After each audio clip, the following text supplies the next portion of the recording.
Okay, so now that we've gone in depth with some variables, I want to go back and discuss our input structure. You may remember that I said we were going to change how we did our controller mapping for moving our camera. We needed some variables to do that, which is why I've waited till now to get into it. Let's start with why we're doing this. Let's hit play, and if you have your gamepad, I want you to grab it after you've clicked on the level. You'll notice that moving that camera around is really snappy. This is because most of the time when you're controlling a camera inside a console game or with a gamepad, that camera is not using the same script. Moving a mouse, as I'm moving now, you can see that I'm getting into those fine details. But a gamepad isn't quite as precise, so we'll need to make some adjustments. This is also really important for if you wanted to leave the customization of how fast a gamepad sensor was to your player, as most games would. So let's hop out of that level. So the first thing we're going to do is create some new events to control inside our character. Hop over to settings, hit project settings, and we're back over to the input category. We're going to hit the plus sign next to the access mappings, and we're going to call this one look up rate, because the rate at which we look up is what we need to alter specifically for our gamepad. We're going to refer to the gamepad right thumbstick y-axis, gamepad right thumbstick y-axis for looking up. And we're going to remove that value from this lookup. So we'll have a different event for whether we're using mouse or whether we're using a gamepad. Next up, let's do the same thing for our looking right. Let's call it look right rate. Hit enter.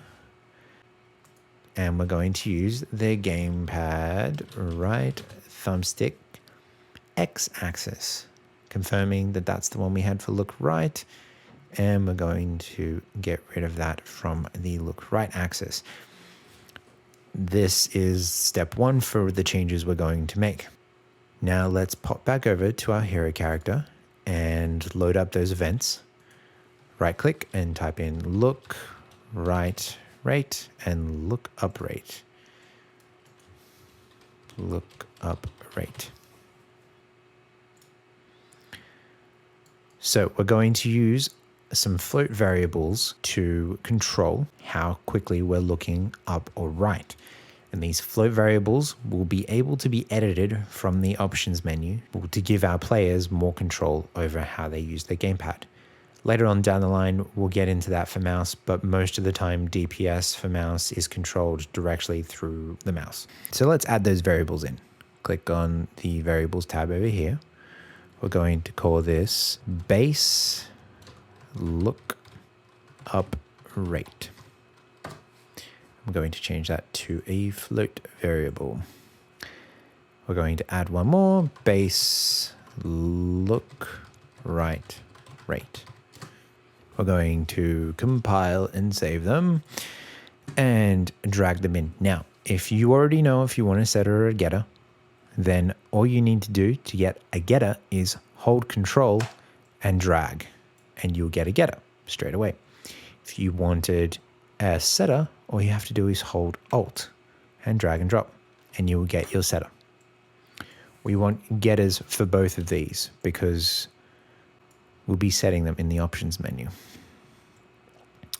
So here is the equation we're going to do. We're going to get the axis value and then times it by the base lookup rate and the base look right rate. We'll set those default values now. 75 is really comfortable for me. I've tried and played that. You can set this to whatever you want, but 75 is my personal preference. And later on down the line, if you're still following these tutorials, your player will also be able to decide what they want. And then we're going to get one more node. This one, we're going to right click on the event graph and get world delta seconds. We're going to need two of these. So get the second one, drag this down. There we are.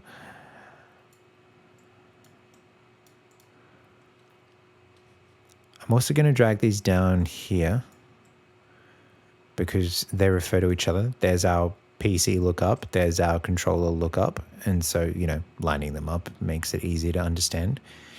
If we had alternate movement, I'd probably put it over here. And we're going to times these all by each other. So drag out an axis value, whatever value you're dragging out, whatever type of variable you're dragging out from a node, it will automatically default to what you're searching for. So here, if I type in a star by holding shift and pressing 8, here I have everything I could plug into this float value, or I could plug this float value into. We want a float, star float, which stands for times. So we're going to get the axis value times the base lookup rate and add one more pin times delta seconds. Then we're going to copy that node over and do the same for look write rate, sorry. Once we've plugged them in, we'll move this down. And then once we've done that, the next step is the same as PC input. We're going to get controller pitch input, controller your input, hold control, press C, hold control, press V, and that is going to be how we control our gamepad. Drag and drop the result into the value, and there it is. Now, some of you may have noticed that some of these lines are straight and some of them aren't. If you're anything like me and you just have a little bit of OCD, you can actually select two nodes and right-click on one of them, go down to alignment, and you can hit straighten connections right here. That will straighten the connections. The line that these two nodes have in common is now straightened. By default, your nodes will automatically straighten to the execution node, being this white one here. So yeah, I'm going to do that a few times. Another way to do that is to select them and press Q. And that shortcut will also straighten them. Sometimes it gets a bit messy. See here, if I select this and press Q, they're overlapping each other. But if I was to just drag down this, there we go. At least some of them are straight and it looks a little better. I'll do that and press Q. If I spend too long cleaning something up, I'll fast forward it. And there it is. Let's hit compile. Let's hit save. And now when we go over to our test map and hit play, click on the map and move around with our gamepad, it should be much easier to control. Your mouse should still be snapping along. And there it is. Movement is pretty well going. Now, while we're here, we'll do a few more inputs, seeing as we added some weapons. Let's add... I'm going to add our action reload command. Now, I'm making these the same for now, and just to simplify it so that if you were to make a game that was absolutely 100% cross-compatible with the least amount of effort between console and PC, then this would be the way to go. Later on down the line, I will separate these buttons for PC and keep them the same for console, but that's much later. We're going to select E. And if we type in keyboard here, it doesn't quite work as the same as the event graph. So we'll just scroll down here. We have E for PC, and we're going to do gamepad face button left. And another one, let's do switch weapons. We're not going to use this for a while, but hey, we're here. We might as well program it in. Switch weapons will be, I'm going to use Q on my keyboard. Again, you can use whatever you want. And I'm going to use gamepad face button top, which is Y on Xbox or triangle on PS4. Two more for now. We'll get on to our D-pad later on.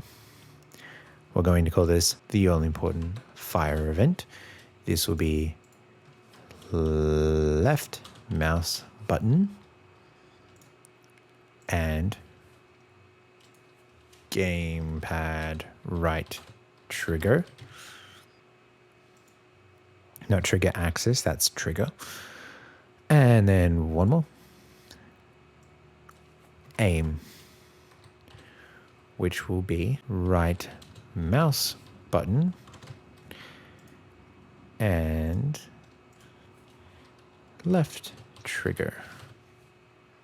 And before we close out, let's just make sure everything's compiled and saved and hit save all. So now let's go over to our hero character. We're going to right click on the event graph and type in action reload. And second thought, let's move this up next to our buttons. We'll keep our buttons together and our movement elsewhere. And let's throw in switch weapons.